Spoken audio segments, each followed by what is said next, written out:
Hi, welcome or welcome back to Lost in Thought. My name is Jen and today I'd like to talk to you about buying mail.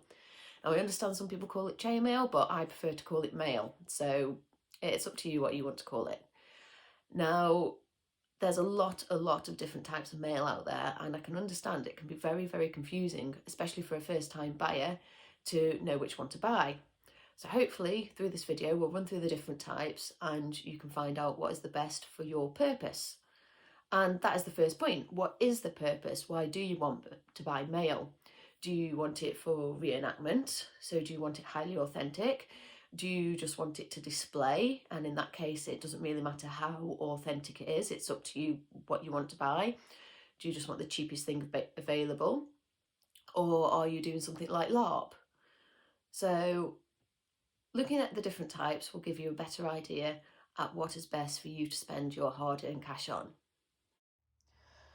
So starting with what's the most cheapest usually commercially is this. It's the butted mail, and all the rings are simply held together there and there by, well, the ring itself. It's just pressed together to make a butted joint, and that's how they're held. Now there's no mail in Europe, at least in the medieval period and Roman period, of butted mail like this. So this sort of stuff is really good for display. So if you want something in your office or in your home, you can get this really easily in stainless steel versions, so less rusting. Bonus point if you live somewhere nice and cold and damp like Britain. And it's easily fixed with a pair of pliers like this. As far as LARP goes, you want to check on which LARP you're joining. Most LARPs, most sort of fantasy LARPs will accept mail like this. It's perfectly fine. And against foam weapons, it will hold up. It's not a problem.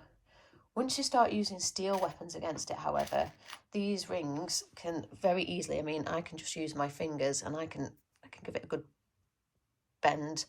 So a good whack there from a steel sword or a spear will break lots of holes in there, and perhaps it's not the best for using it against steel weapons at all.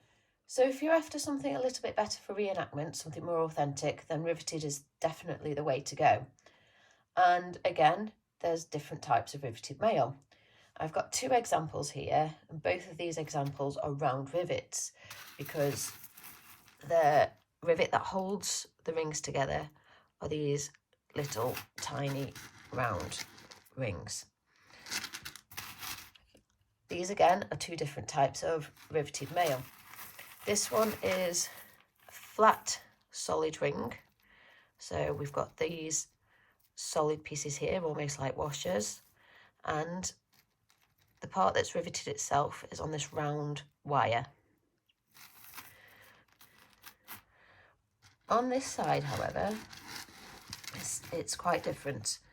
We've got solid washers there, and the ring itself that the rivet is held on is also flat, almost like a washer itself. Now,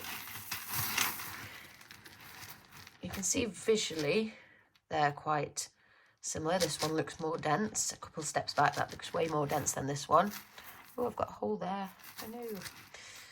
And again, which one do you pick? Do you pick the round rivet or do you pick the flat rivet?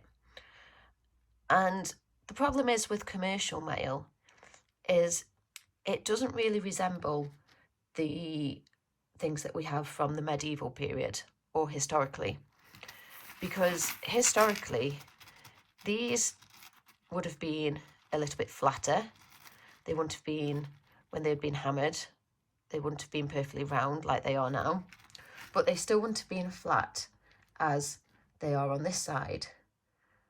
So really it's up to you. If you want to go for a more authentic, if you're going for reenactment, either you can go for a round rivet or the flat rivet. The problem you will run into though with most commercial mail that you buy is it's not going to fit straight away. It might fit your chest size because it will come in small, medium, large, or it might fit. They might sell it in the inches of your chest, but most of the time the sleeves, especially the arms, will be far, far too big. They will not be tailored. And if I show you a picture of what is very easily commercially available from a lot of different reenactment shops, and we compare that to a manuscript image, you'll see that that sleeve is far too big. There's far too much there. It needs to be nice, much tighter, closer, almost fitted to your arm. And here we go again, it's your choice. Do you pay for somebody else to tailor your mail? And there's some people who make absolutely fantastic made-to-measure mail suits out there, where it's beautifully fitted and it looks lovely, it looks absolutely perfect. Or do you try and tailor it yourself? And that is something that's actually quite fun to do. You will need a couple of tools. You'll need some proper mail pliers, however. Normal ones just don't work properly, really. And you'll also need a lot of spare rings, spare loops. And if you are going into trying to tailor your own mail, then I really, really recommend that you buy one of these. And it's you read it right, it's a wooden mail kit. And inside there's loads and loads and loads, there we go, of these MDF rings like this. And they just pop apart really easily. There we go, like that. And you just attach them together. They're really good for practicing with. If you're doing expansions or contractions, you can mess around first with these. Here we go, some more. Mess around with these before you put all the really, really hard effort in working with the metal, working with the armour itself. I'll pop the link for a set of these down in the comments, just so you know, not in all sponsored in any way. There we go. But they are just absolutely fab for learning to tailor your own mail, because that's mostly what mail should be. If you're wearing it, it should be made to fit you.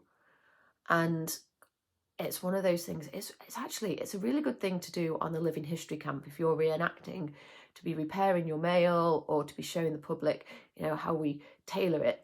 It's a really good thing. It's a good talking point. And it's something that's very enjoyable. Some people find it very therapeutic to mend their mail or weave mail. So in conclusion, butted like this, perfectly fine for display.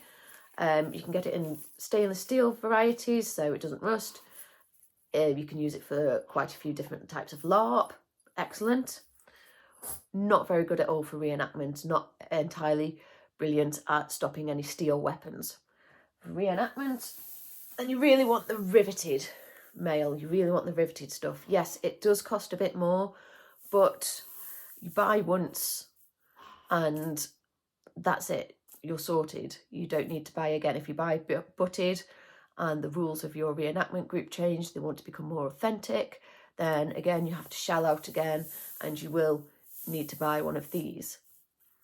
But thank you ever so much for joining me. If you've liked this video, please like, comment, share and subscribe, and I hope to see you again soon. Thank you ever so much. Goodbye for now.